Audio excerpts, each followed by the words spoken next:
Meus irmãos, a todos nosso boa noite. Na quarta-feira passada, nós terminamos o estudo do capítulo 1 de Tito, falando sobre as características dos falsos mestres, dos falsos profetas. E hoje, no capítulo 2, nós iniciaremos o capítulo 2 hoje e veremos exortações aos idosos, às mulheres, aos jovens e aos servos. E também que Tito deve ser ele mesmo exemplo em tudo. E então nós faremos a leitura agora de Tito 2, os versos de 1 a 4, a parte A. Dizem assim esses versos. Tu, porém, fala o que convém à sã doutrina. Os velhos que sejam sóbrios, graves, prudentes, sãos na fé, no amor e na paciência. As mulheres idosas, semelhantemente, que sejam sérias no seu viver, como convém a santas, não caluniadoras, não dadas a muito vinho, mestras no bem, para que ensinem as mulheres novas a serem prudentes. Vamos orar mais uma vez? Amantíssimo Deus e Pai, muito obrigado por esta oportunidade que temos de estudar um pouco mais da Tua Palavra. Pai Celestial, agradecemos por este dia, desta quarta-feira. Te agradecemos, Senhor, porque os Teus cuidados são notórios em nossas vidas. Pai Celestial, que possamos cada vez mais nos unir em Cristo Jesus e toda a família reunida, a família cristã reunida, possa Te glorificar, possa se aproximar mais de Ti pela oração, pela leitura da Tua Palavra. Desperta esse interesse em cada um de nós. Nós suplicamos, Pai, essas bênçãos no nome de Jesus, Teu Filho amado. Amém. Meus irmãos, hoje então nós vamos continuar com os estudos que nós fazemos às quartas-feiras, verificando os versículos de 1 a 4 na parte A do versículo 4 do capítulo 2 de Tito. Muito bem. E já no verso 1, meus irmãos, nós temos no verso 1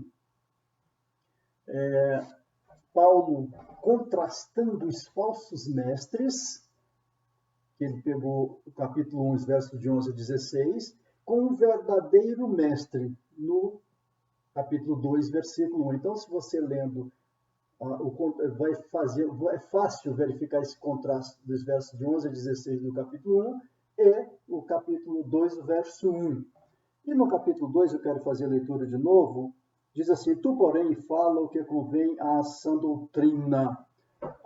E já nesse verso 1, a expressão tu, porém, destaca que Tito deveria se distinguir dos falsos mestres, tanto na doutrina quanto na conduta, tanto na teologia quanto na ética. E isto é mais do que claro. Não há sequer por que discutir isto.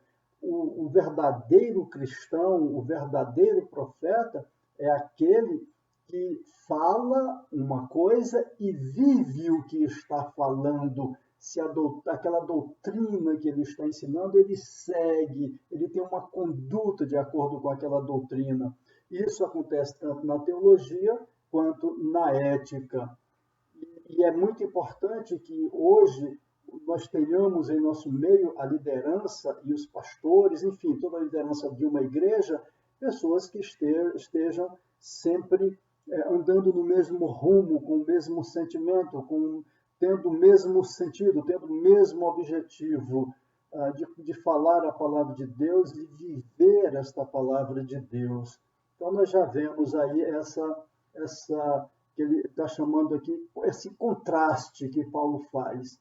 E esse verso 1 já nos diz essa expressão, tu, porém, destaca exatamente que Tito deveria distinguir dos falsos mestres, tanto na doutrina quanto na conduta. Ele teria que ser diferenciado, tanto na doutrina quanto na conduta dele, e tanto na teologia, quanto na ética, ele deveria se portar diferentemente dos falsos mestres.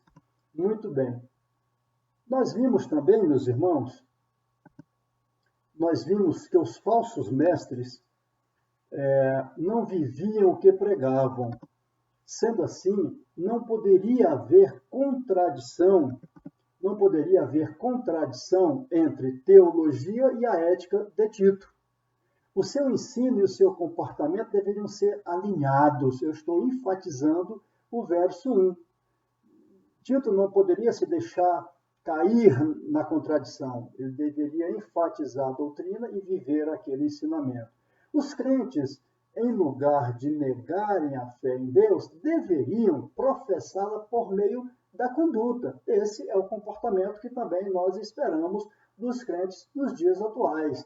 A expressão sã doutrina tem a ver com a totalidade dos ensinamentos dados por Deus à igreja, por meio da sua palavra revelada. Evidentemente que a palavra de Deus foi revelada, esses ensinos são, que é chamado de sã doutrina, os ensinamentos da palavra de Deus. Não é suficiente a igreja assumir um papel crítico e denunciar as heresias dos falsos mestres e seu desvio de caráter. Não, isso não é suficiente. É preciso proclamar a verdade com as palavras e atos. E exatamente isso é que nós esperamos dos cristãos, das igrejas cristãs, que proclamem a palavra, que vivam a palavra e que saibam refutar aquelas informações heréticas ou ensinamentos heréticos que estão chegando na igreja. No verso 2, nós veremos os preceitos de Deus para homens idosos. Preceitos de Deus para homens idosos. Meus irmãos, os ídolos deveriam ser os primeiros, os idosos deveriam ser os primeiros a aplicar a sã doutrina. A vida deles deveria recomendar o seu comportamento, deveria recomendar aquela doutrina que está sendo pregada, que professavam. A própria vida, a maneira de viver, já seria uma recomendação a outros seguirem as suas doutrinas. O paganismo no Império Romano não venceu a igreja porque os cristãos sobrepujaram os pagãos na vida, nos exemplos, na morte, não negando, e nos conceitos. Aí nós temos, então, que os homens idosos deveriam, então, veremos os preceitos para os homens idosos. E, dentre esses preceitos, nós vamos destacar que os homens idosos deveriam ter domínio próprio. É o primeiro preceito. Os homens idosos deveriam ter domínio próprio. A palavra grega nephalios, temperante, significa temperante, sóbrios, tem a ver com o domínio do vinho. Trata-se de pessoa que tem domínio de seus apetites. Isso porque os prazeres desenfreados custam mais do que valem. Não podemos valorizar os prazeres desenfreados como cristãos, como líderes. Cristãos em geral, nós temos o dever, e principalmente nós estamos tratando hoje dos homens idosos, nós temos o dever de ter o domínio próprio, de não se deixar partir para as extremidades.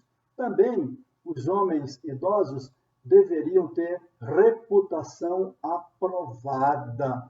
Olha, a reputação aprovada diz respeito à pessoa que tem vida ilibada, caráter impoluto, bom testemunho dos de fora. Isto é uma reputação aprovada.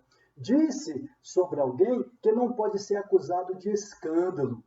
É evidente que não se trata de alguém que nunca sorri, mas daquele que tem consciência de que Deus o acompanha com seu olhar. Espera-se dos homens idosos isso, que tenham uma reputação aprovada. Mas aprovada por quê? Porque eles já têm essa consciência de que os olhos de Deus estão constantemente sobre eles. Não importa onde eles estejam, seja dentro de casa, seja no passeio, seja trabalhando, onde quer que esteja, os olhos de Deus estão sobre ele. Deus sabe todas as suas ações. as suas ações, os seus pensamentos. Deus nos conhece por completo. E nesse sentido, é que os idosos deveriam ter reputação aprovada, que não houvesse ninguém para levantar o dedo e lhes acusar. Outro aspecto que nós devemos levar em conta também é que nós estamos aqui, então, vendo como conceitos, né, para os homens idosos, né, é que os homens idosos deveriam ter equilíbrio nas atitudes.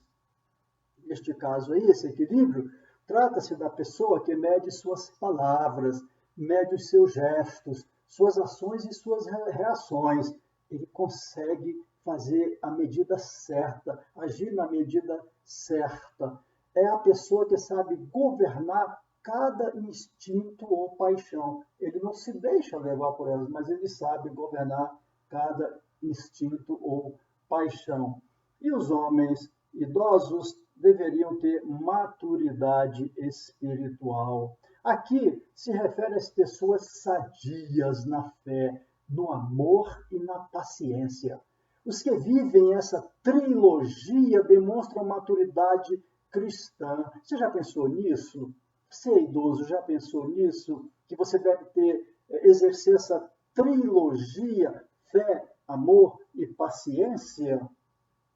Deve ser característica sua. Isto porque a maturidade cristã está diretamente ligada ao nosso relacionamento com Deus e com os irmãos.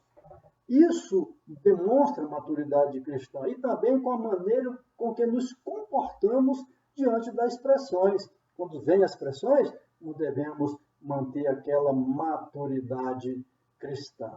Muito bem.